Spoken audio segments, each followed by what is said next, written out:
falamba mnyei fanani sakone la togako falamba mnyei fanani musamba mrela tebito falamba mnyei fanani.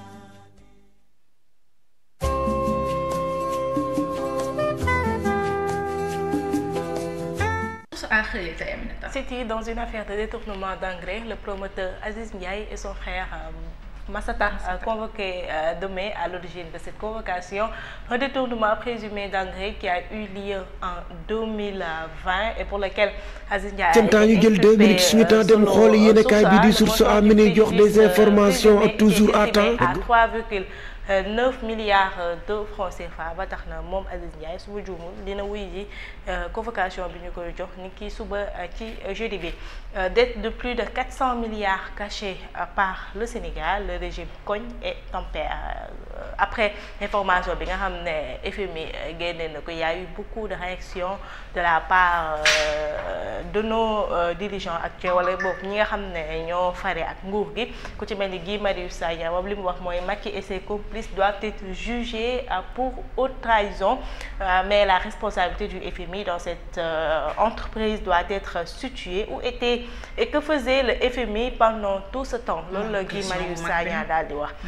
Le ministre de l'économie Abdourahmane Sarr moom it àdduna jëmale ci mbir mi lu mu wax mooy la question de la sous-estimation de nos déficits et de notre endettement est acté et maintenant derrière nous avec un Sénégal déterminé à honorer tous ses engagements. Il nous reste à présent qu'à gérer notre avenir dans la vérité avec les populations et tous nos partenaires. Ministre de l'économie moom loolu daal di wax. Waa FDN ñu ngi continuer li nga xam ne mooy seen tournée ci guide religieux yi après Touba ak fi nga xam ne mooy Tivaouane daal dina ñuy dem seeti ñi nga xam ne ñooy waa Medina Baye ak waa Léona Niassène ci njiital Samba Sy cette fois-ci à la place de Diagne Fada moom moo nekkoon li nga xam ne mooy porte-parole bi. Le pays est à l'arrêt loolu la ñu daal di wax li nga xam ne mooy khalife général bu Medina Baye ak bu Léona Niassène. On termine par le sport. Sénégal-Togo 2-0. Match ba démb bien mais peut mieux faire selon Pape Djibril Gaye Omar. Waaw c'est parce que même le coach il a reconnu que équipe bi football bu baax bu mucc ayib mais quand même am na ay ponk yoo xam ne bu ñu xoolee ça peut mieux faire parce que gis nañ ni Sénégal aussi concédé nañ ay occasion. Si ce n'était Edouard Mendy, le Sénégal aurait pu encaisser 1 ou 2 buts voire même 3 buts mais quand même Edouard Mendy il a été solide. Gis nañ ni tamit y a des jeunes qui se sont illustrés, en l'occurrence comment il s'appelle, Diao. Il y a Diao, il y a aussi Pape Matar Sarr nga xam ne nii c'est lui qui a marqué le premier but des Lions, le deuxième but contre son camp là. Donc Assane Diao. Non, Assane Diao, c'est Assane Diao. Pape Matar Sarr qui a marqué le premier but, il y a Assane Diao, il y a aussi Habib Diallo qui a fait un bon match, Sadio Mané qui a été l'ombre de lui-même. Mais quand même ça donc moo tax ñu ne ça pouvait mieux faire. Léegi nag le Sénégal actuellement ñooy deuxième de notre groupe derrière la République démocratique du Congo. Léegi nag la qualification, match de la qualification boo moytul ça va se jouer au Congo, mooy Sénégal ak Congo. Mais avant loolu Sénégal am na yeneen match loolu ñëwagul léegi parce que ci diggante bi Sénégal am na ay match amical, war na dajeek Irlande, war na dajeek Angleterre. Leen lii c'est par rapport ak le front de défense de la démocratie. Bon, en tout cas FDR ñoom seen tournée yi ñuy def au niveau des guides religieux, tournée yooyu ñu ngi koy continuer ba léegi. Démb nag ñoo ngi woon Médina ak Léona Niassène rencontrer le khalife général des Niassène. Khalife général des Niassène nag li mu leen wax mooy moom comme yeneen xalif yi ni ñu ko defee rek moom dafa insister ci li nga xam ne nii mooy jàmm. Waaye nag ñee ñoom ba ñu demee nag ils ont peint un tableau sombre du pays, wax ni en fait dëkk bi actuellement tout est à l'arrêt, et expliquer ni kilifa gi ni actuellement ñoom ils ont l'impression que le nouveau régime est en train de les persécuter alors que seen promesse promesses yu bëri yu ñu diggoon askan bi ba léegi defaguñ ko. leen li c'est par rapport à la dette de plus de 4000 milliards cachée. On parle d'une dette de 4500 milliards. FMI qui confirme en fait ce qu'avait dit le premier ministre Ousmane Sonko. Léegi nag par rapport à cette dette-là, il y a des gens qui accusent le Fonds monétaire international, qui se demandent fan la FMI nekkoon ba loolu di am, en l'occurrence quelqu'un comme Guy Marius Sagna. Léegi nag le ministre de l'économie moom il dit que cette question est réglée. Léegi nag il se tourne vers l'avenir, que actuellement léegi xam nañ ni dette bi lu ñu doon wax dëgg la, que effectivement y a une dette cachée, le montant de la dette a été minoré. Léegi nag on se tourne vers l'avenir pour xool comment redresser le pays. Lii c'est fait divers la, mooy par rapport à Aziz Ndiaye qui est convoqué ak son frère Massata, qui sont convoqués devant le bureau du juge d'instruction. Mu doon benn affaire boo xam ne nii ça remonte à 2020, muy ay mbiru engrais yoo xam ne nii dañ ko waroon jaay.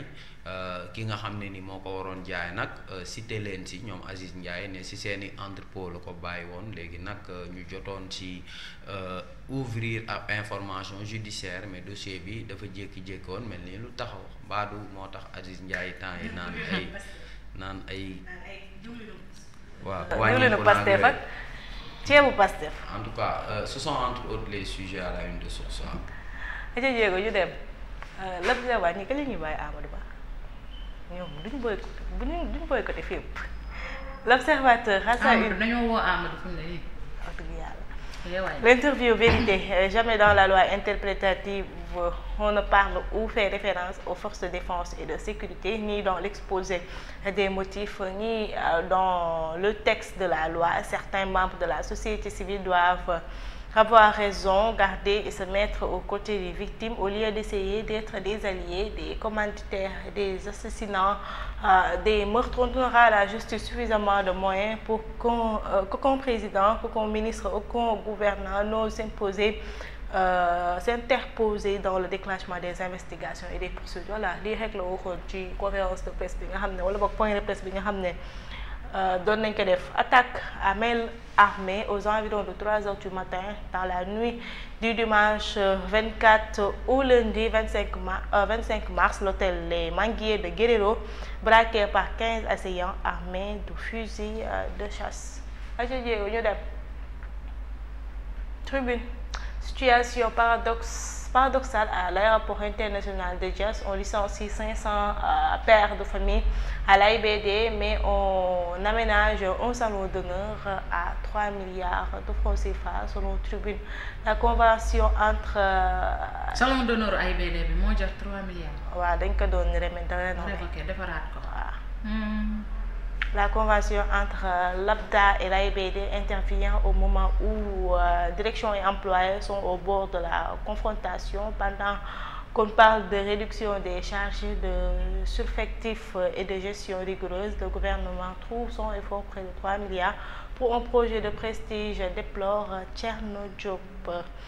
Loi amnistie et le foncier, quand Pastef parraine le recul de la démocratie, Sénégal obéit à Pastef suite à la sortie de leur communiqué.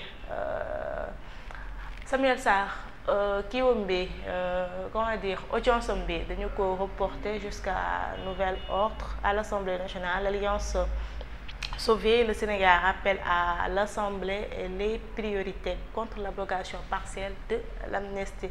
jéego ñu dem.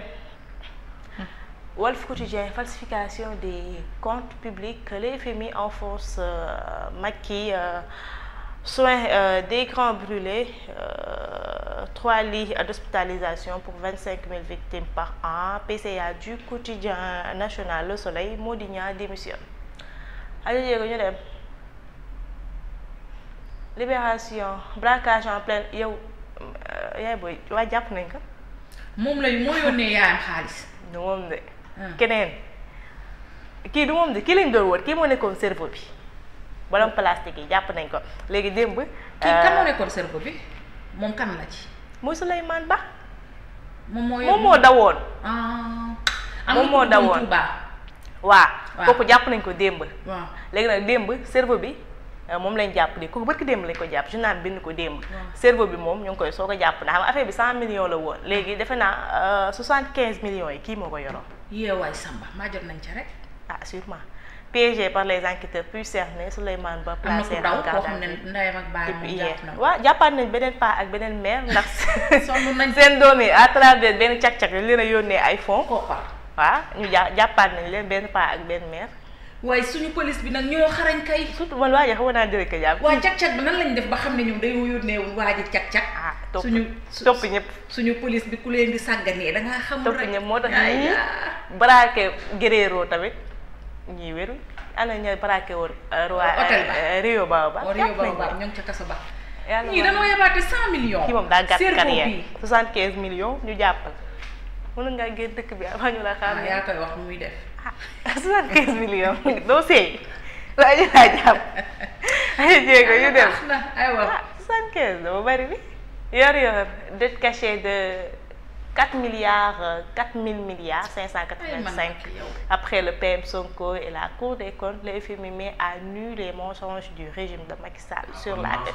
C'est pas interdit à Yoyor quoi de dire des mensonges, de dire mensonges liés ak Badara Gadiaga lu mu wax c'est quelle est la différence? C'est la kon. wala boobu am naa après dina si wax. Badara mënoon na koo ni. waaw mënoon na wax maanaam xanaa su waxoon dëgg soo waxoon il ment. mënoon na mais fen. waaw da ngay fen mais fen mooy tu mens. Omar dafa brutal. Omar xam nga de wax naa la ko nee naa la mën nañu wax il ment. ñun mentir duñ si bàyyi xel. man déggoo li ma la nee naa la man du ma ne kenn da ngay fen. man de ku ma ko ma fay. waaw léegi mais dama ne la même su dee waxuma dëgg. dama ne la kii lu mu bind nii kii lu mu bind nii. le FMI met à nu les mensonges mook Badara Gadiaga. les wax lu dul dëgg. les mais wax xam nga ci olof fen dafa ñàkk kersa ci olof. loolu la mensonge ak mais mensonge tubaab la am na ñoo xam ne xamuñu mensonge lu muy signifié. mais fen paa yeeg mère yi ñëpp comprendre ne lan mooy fen. Omar mu ngi mel ni tey jii ngay wax nit ngay wax nit gis nga médecin bi lay seet di sa gynéco su la waxee awra doo choqué te pourtant xam nga li mu wax waaye am na loo xam ne bu la ko waxee. si il y a beaucoup de mots tabous au Sénégal. di nga choqué. olofal yi de ay na rafet dañ ne su la nee sa lii. mais da la naan boo boo amee infection par exemple nga dem di faju dañ la naan kii bi utiliser ko suppo bi utiliser ko da nga koy def sa awra chaque soir wala ñu ni la am lii dee ko raxasoo chaque soir boo xamul ñun la dee ko raxasee sa kanam waaye xam nga tey jii ku ñàkk kersa ba mel ni man dala naan tayi affaire bi waa léegi ñaar yooyu. waaw loolu laa lay wax. moo tax nag c'est la même chose. gis nga nga ni ko moo tax ma ne lii tamit dafa ñaaw. li ngay wax du dëgg moo ko gënal fukki junni yoon nga xam nga dëkk bi tey jii boo gisee ñu am benn problème mooy. quand tu interdis quelque chose à Jean il faut l'interdire à Paul quand tu dis à Jean na nga rafetal sa kàddu.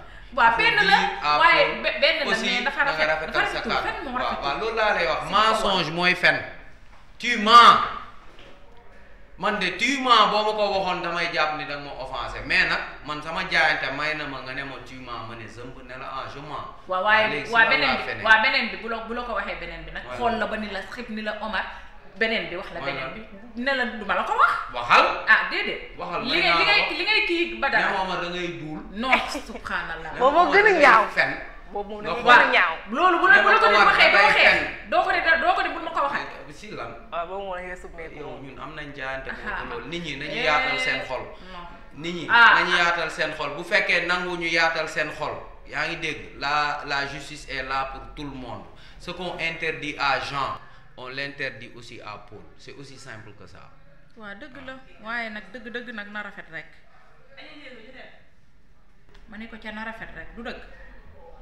waaw rafetal xam nga des fois c'est relatif dama la naroon wax. mais réew mu mel ni Sénégal dañ ne la xam nga Cheikh Moussa Ka dafa ne jigéen na sàmm ñetti laamu mi laaminam ak loxam ak lëfam tey jii koo ko wax ci ab jigéen as lëf pourtant wax ju teggi ne la woon ba ñuy wax as lëf wax ju teggi ne lañ ci jublu. bàyyi leen li ngeen di wax dañoo mais tey jii as lëf tey jii boo ko waxee ñaawal nañ ko.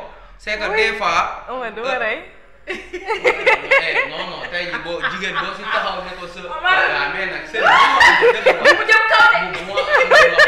bu mu jëm kaw laa la wax. mais junj doy na borom xel. mais yow dugal si boo nee data santé bi ci jam ñaajo di nga choqué. Kii nu mu tuddati sax.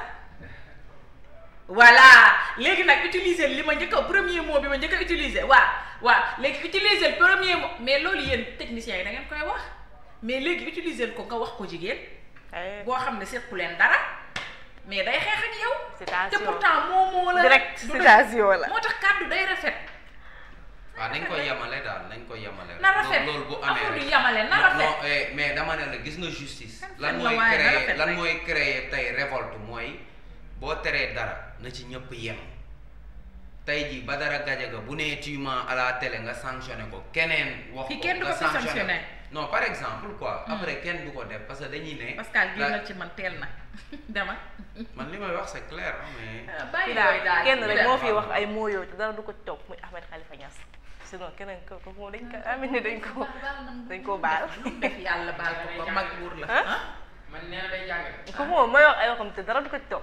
yow oustaz yi jàngale sax dañu naan sa pay sa kanam sa yii duñ la wax ji direct. déggul li ma wax du dëgg. Khalifa rek ay wax ay mbiram te kenn du ci wax. am na wax yoo xamante ne nag wax moom ñun de loolu lañ gis ci téere xam-xam yi wax dañ ko. Nouvelle offre de cautionnement du maire de Agnam, le juge bloque Farba Ngom en estimant qu'il y a trois titres qui ne sont pas à son nom mais au nom de sa société. Pour une liberté provisoire du patron de Sunugal 24, des organisations de presse plaident pour Aliou Top, un acte de justice et de clémence attendu. FDR moo ñëwaat fii ñoom kàddu yi nga xam ne xalif bu Medina Baye wax na leen ko Les Échos ci la daal di ñëwaat ci xëtam bu njëkk waaye démb après match ba ay altercation amoon na ci buntu stade ba entre les supporters et les forces de défense et de sécurité avant lan moo tax. waaw xam naa waa jékki-jékki rek dégg na ñoo ngi xeex. waaw mu ne des jeunes forcent les portes du stade et reçoivent des grenades de plein fouet. si biir match bi gisoo ay ñoom Lamine Camara. waaw mu gis naa ko mu am defe ne wax irritation si moom ak Gana Gueye la yàlla baax na. jéego ñu dem wala jeex na. kii nee na la poto sambur bu bees boo si defee meew liñ koy doyee rek la sa xel di dem dëgg la poto sambur bu bees nga jënd ko ci bitig ba di ko tànqee soowu laax. koo ko jox du naan. koo ko jox du ko naan. rafetul te poto sambur bu bees dàq la bu ñu jënd ca bitig ba nañu wax dëgg. Alors, li may wax dëgg la merci beaucoup en tout cas on retrouve dans un instant pour la dernière partie de cette émission.